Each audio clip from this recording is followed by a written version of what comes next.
I'm a politician now, and politicians usually talk about policies and politics and what should be done. But maybe to start with, because the title of this conference is If There Should Be a New Approach, I wanted to maybe go a little bit to a meta level of a political discourse that is happening. And I think it's a very ambivalent discourse for me as a member of the European Parliament, and it's very much related to the LGBTQ debate in the light of the EU accession of countries such as Bosnia, but also Serbia, Macedonia, or other countries in the Western Balkans. And one of the questions that was posed to me when I was invited to this panel was if there is still going to be a divide between the old and the new Europe. And I was very much irritated by this idea that there is an old and a new Europe, because when I'm in Sarajevo, I have the feeling, well, then Sarajevo must be part of the old Europe, because so much of European history actually happened here. And this was a very irritating moment for me, and I of course understand the thought that is behind this idea that the European Union was founded 60 years ago, and now more and more countries are joining the European Union. Also, well, a lot of political changes happening, especially in the countries that are joining or that are going to join in the future. Still, I believe that there is a trap in creating this kind of divide between the West and the East.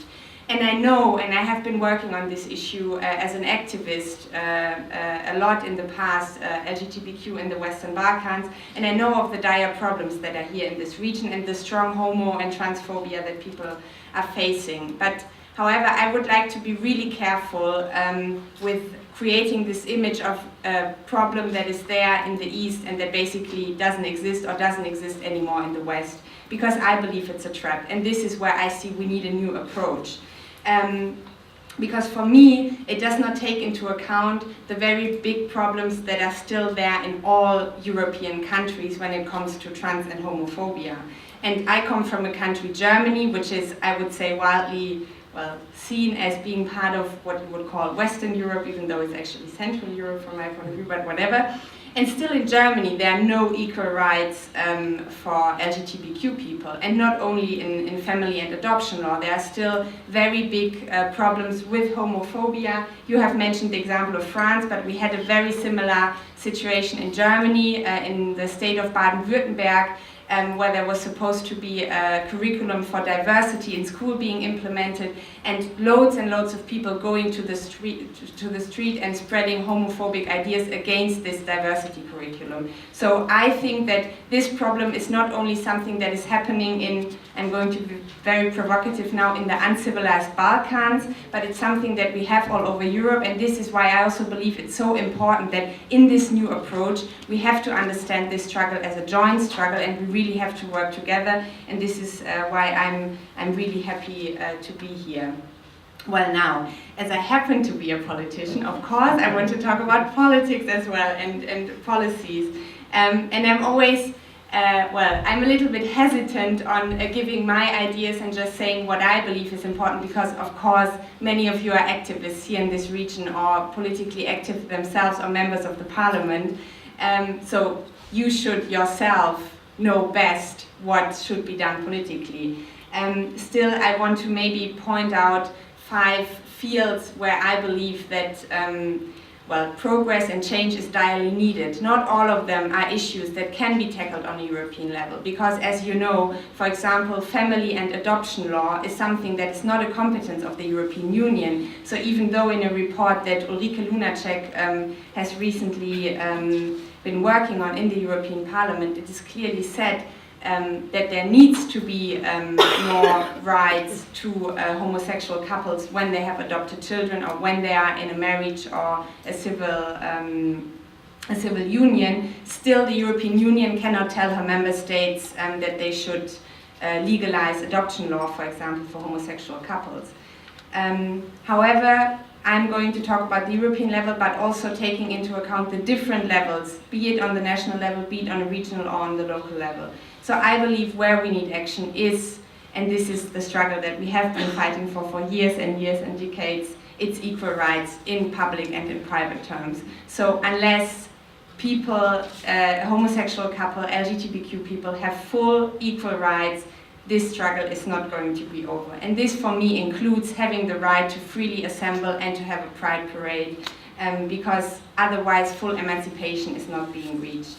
The second point that is really, really important, and where I believe the European Union also has a much stronger stance, is the fight against homophobia, because anti-discrimination policies, for example in Germany, wasn't on the agenda at all before there was pressure from the European level. So I believe that we need to abolish discrimination in all fields of society, and that especially the obvious homophobic attacks that are happening every day, not only in Bosnia and Serbia, but all over Europe, need to be tackled and they need to be fought against. The third topic that I find really, really important, as there is a T in LGBTQ, is the right of trans people. It is, for me, a very, very basic right that people should be able to choose their own gender identity, because this is not something that society can restrict people from deciding on. So unless we have the opportunity of a sex change, trans people will not have reached full rights, and this struggle will only be over. This is not only because Conchita recently won the Eurovision Song Contest, but because I think in general it's a very basic point of self-determination of human beings.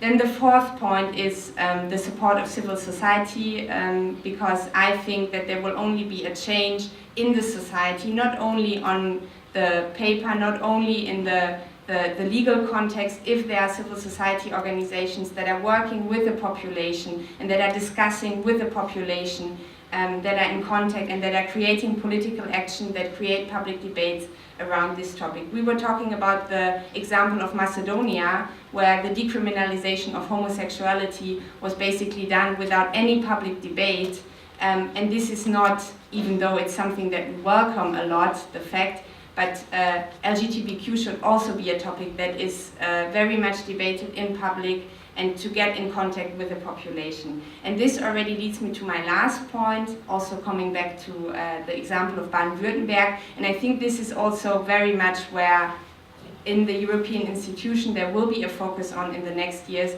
and that's the question of education. How can we mainstream inside of all levels of education, not only in schools but also in universities, the topic of LGBTQ, and really make clear that this idea of diversity is something that should exist in basic education, because otherwise the prejudice and the resentment of many, many people in the societies will not change. So I believe if there should be a new approach, education definitely needs to be one of the very big priorities. And maybe to come to an end, because I still want to have time also in the end to discuss with you.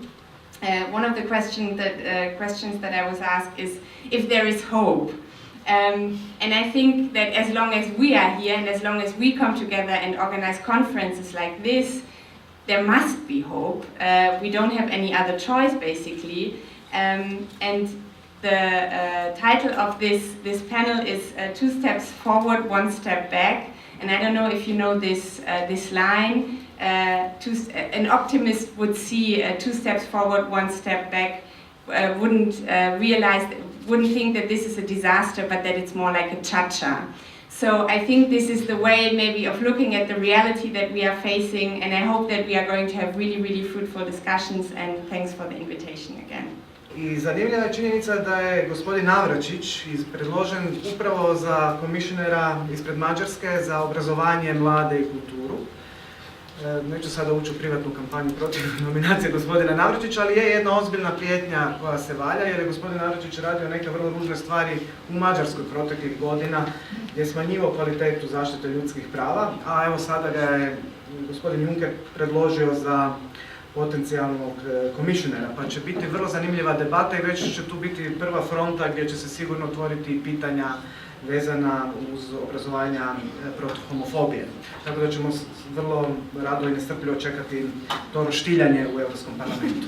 I maybe wanted to add one point because when Hannah was ending, I realized that I had actually forgotten one of the very important points that I wanted to stress also, and that's indeed the question of political alliances and the question of how we can work together with other movements, with other social activists.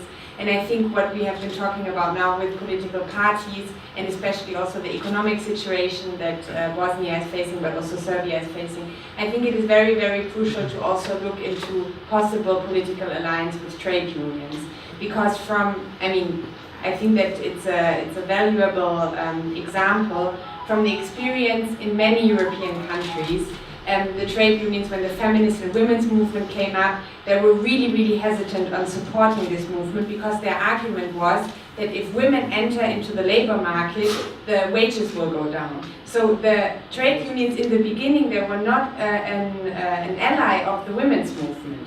And then at the point when it became obvious that, they cannot really stop it from happening because the women were really strong and on the streets, slowly but surely the trade unions became more and more of partners. And I think something very similar happens with queer movements in other European countries also. And I think it had a really, really crucial point because trade unions being on the streets, representing workers, representing also, I would say, more socially deprived groups, asking for equal rights, asking for anti-discrimination. This is a really, really strong sign, and this is a really, really strong alliance building.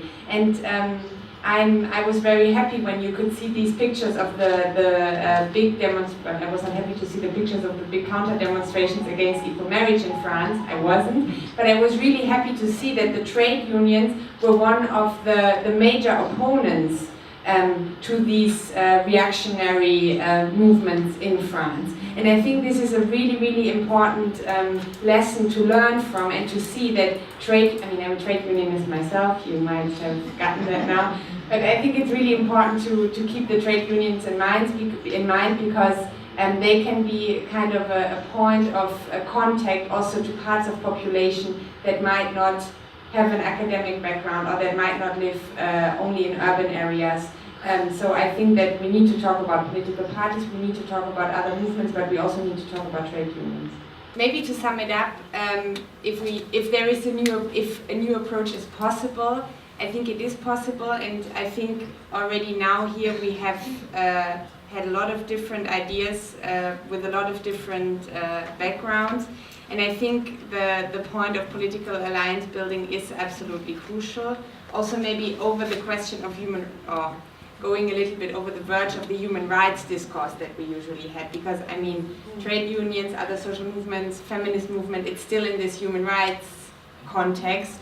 And I think what really strengthened also the queer movements in Germany at least was to go beyond that. So to also maybe work with environmental organizations. I'm a Green, so this is the history of the party a little bit. I don't want to say that this is the only template that you have, but I think it was a good move. So political alliance building. The second point, as I mentioned, education. I think this is absolutely crucial that we don't have a phenomenon that I think we have seen also in some of the accession processes, that laws are being changed, but in fact the mindset of the population is not moving forward. So have education and have a political debate around these topics, LGBTQ topics.